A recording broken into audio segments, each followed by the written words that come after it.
and welcome, especially if you're watching this as a replay, as I'm going to save this session. So today I'm coming live with you to announce something I have been planning for quite a time now, and I'm going to do something actually extreme. I have done several like kind of cleaning my brain techniques by with like staying away from the cell phone, from work and stuff for like 1 day or 2 days, which seemed kind of okay. It's called detoxicating, right? Well, you know that our world is kind of getting polluted. Our brains are getting polluted with all the information that we get from everywhere, and we have to learn to filter all the information, and that can be kind of challenging. Like on one hand, it's incredible and it's great that we have all this, that we find all the sources for the information, or there are so many. And whenever we have a question, we just Google it, or we YouTube it, or you can Instagram it, whatever, right? And then you'll find solutions or answers to your question. But sometimes, if we have too many answers, we can't follow all of them. And so our mind gets overloaded. That is one aspect of why I do detoxification sometimes from my cell phone. But and I find it difficult actually to do so, because I find myself being, I should say, a workaholic probably, because I love my work, I love my what I do, and I want to do more. And the more I do, the more I want to do it, which is not always the healthiest thing to do. Even if we are or even if I find myself being in the state of flow, which I love to, and will be talking more about on this, let's call it podcast, my podcast, which I'm gonna do now weekly. I'm planning on. So the next or the other thing I want to do, and that is the announcement I want to make, is I'm going to go away for 2 days, go away from home, and I'm going to take 3 things with me. That will be water, a knife, and a sleeping bag. And I'm going to just be there with me, with my thoughts, with whatever pops to mind. I inform or remind people who might not know my circumstances. I live on Tenerife, and it's October, end of October, and it's warm enough for me to be there with just a sleeping bag. It's not going to be freezing cold, and water is actually substantial. So I think the main withdrawing will be from the whole information, from probably food. It's not my focus to not eat, not at all. But it's probably gonna be an issue to find food, and I'm probably not gonna be looking for food much. However, I have no idea how it's gonna turn out, because actually I love eating. And when I eat a lot, and that is sometimes weird for me, because I'm not a very big person. So, but when I'm making a point, that is, I practice gratitude a lot. Every morning, sorry, there's a fly. We have airplanes here coming pretty low. So every morning I wake up and I have a morning routine, and one of the important points in my morning routines, one of the first things I do, is to look into the mirror and say thank you. Hey there, Bartek. I say thank you to the mirror. I say thank you that you're here, and I say thank you to the world. I say thank you for the good night's sleep. I say thank you for the water, thank you for my life. And there are many things I'm grateful for. However, I'm 40 now, and I find that I kind of unlearned being actually truly grateful for the simple things that I have in my life. Like, am I really, truly, eternally, like internally thankful for the roof above my head? Really? Like, when I look into myself deeply, I'm taking it for granted. It's something I've been having since I remember myself. I did things like when I was a child, I always wanted to go away from home and be there on my own to prove that I can exist without the adults. I can survive because I'm strong and I'm enough and I'm self-sufficient and all of those things. Just a little background story. I'm the smallest child in my family, and people, adults, kind of seem to be always, like kind of pushing me around, telling me what to do, and that's how I perceived it. So I found that in a way unjust, and so I wanted to prove to them, of course to myself, that I am good enough and I can do this. I can survive without them and all of this. So those things are important because like those things we do and think in the childhood are very important because they stay with us. We form beliefs exactly in those situations, and we take them with us through the whole life. And so what I did then, I did do an experiment. I went away from my home for one day. Instead of going to school, I went away and I survived without money, without anything. What I did was I begged people for money, and then I went with that money to a shop and I bought bread, and then I I asked for some water.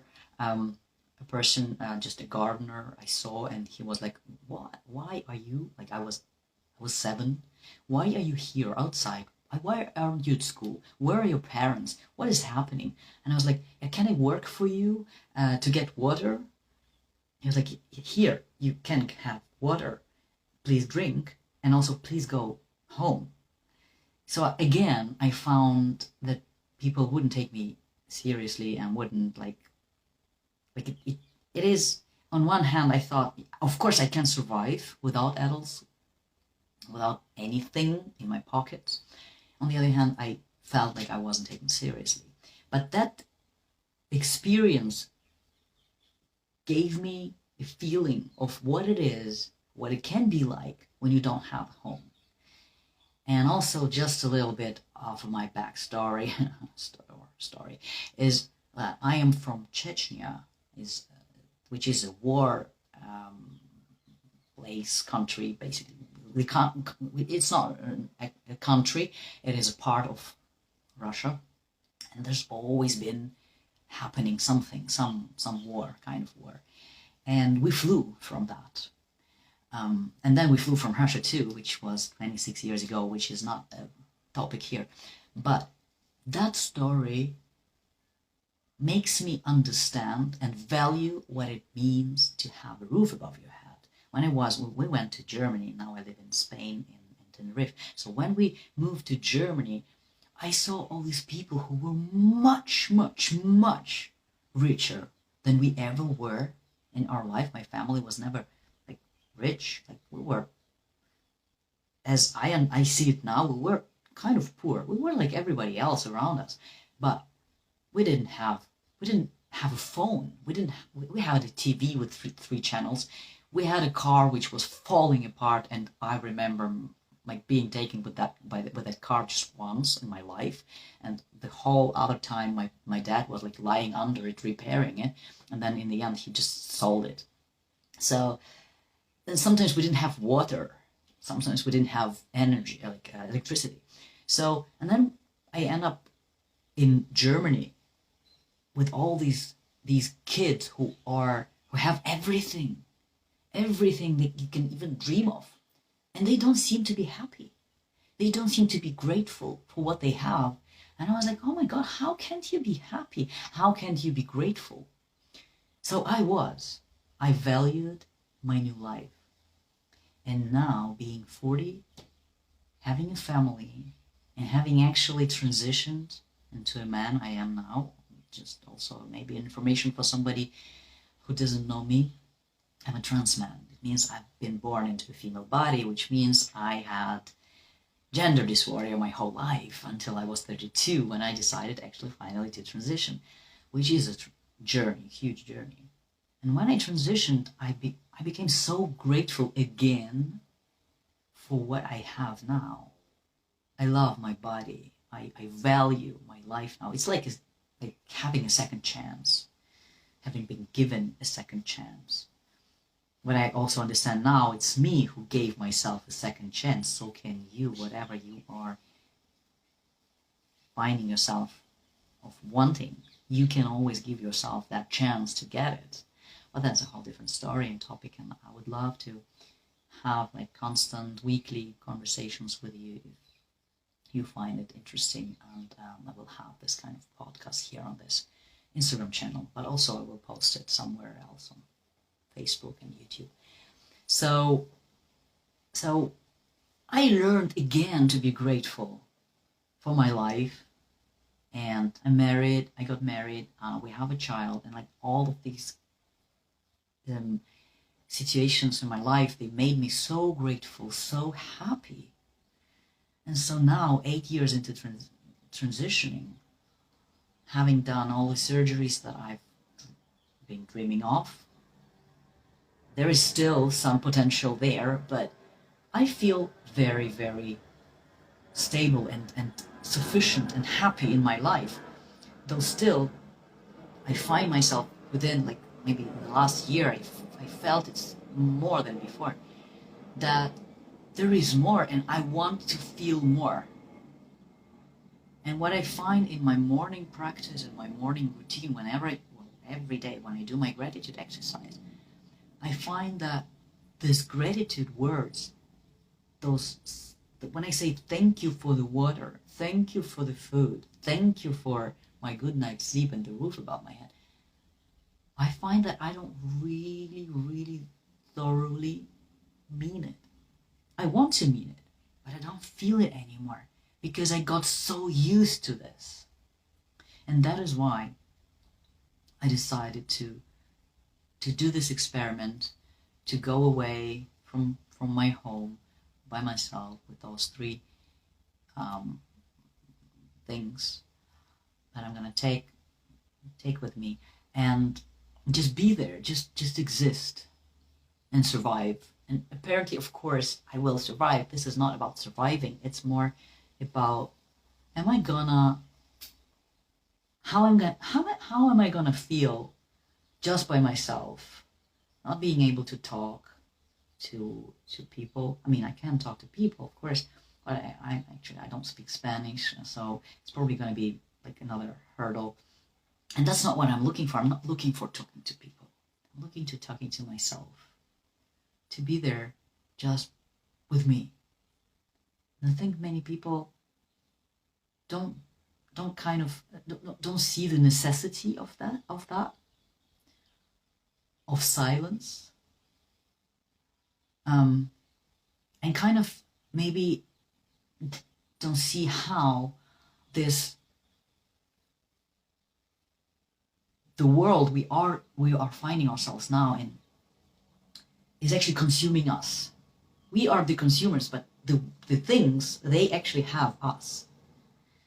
So there are several things I want to experiment with, or concepts. One is minimalism, because the minimalism teaches us that it's not the things that make us happy, it's what's inside that should make us happy, because every time we chase after another thing, we actually want a feeling which that thing is supposed to create for us, right? But it never does. We're kind of happy when we get it for a few seconds or minutes or maybe a day, but then that thing will never actually truly make us happy, right? So that's what minimalism is about. who are you? Just you, without the things that you have. And I find it extremely difficult to part from things, because I think that's what I've been told in my childhood when we were pretty poor, that you need things. So now I have to rub up, because my wife came back with a kid and it's his birthday today. He's become 3, and I am very excited about this new experience I'm gonna have. It's going to be this weekend, and I heard actually about silent retreats and food withdrawal, whatever like people do to find their center. And yeah, this is what I came up for myself. I'm not going to be guided by anyone, which is maybe a good thing, maybe less good, whatever. I will tell you how it was. I'm not even taking my diary, or journal, which is a thing to also meditate about. Very excited about this and happy to share. And thank you.